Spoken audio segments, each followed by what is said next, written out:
قانون وہی ہے جو خدا بنائے، اور خدا کے بنائے ہوئے قانون کے سوا اور کوئی قانون دنیا میں پیروی کے لائق نہیں ہے در حقیقت۔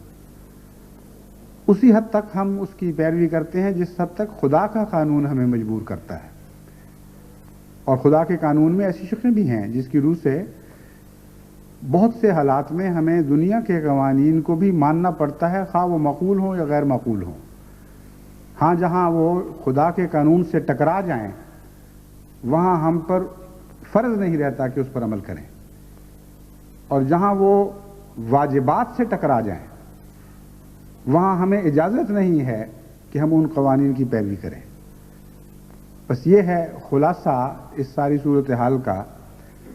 جتنا بھی انہوں نے زور لگایا، جیسے جیسے بھی قوانین بنائے اور احمدیوں پر تبر رکھنے کی کوشش کی، یہ ناکام ہو چکی ہیں کلیتاً، اور ان کے ہاتھ میں کچھ بھی نہیں ہے۔ جو شخص لا الہ الا اللہ پڑھے اس کے متعلق یہ الزام لگ ہی نہیں سکتا کہ تم مسلمان بن رہے ہو جب تک اگلی شق پوری نہ کرے۔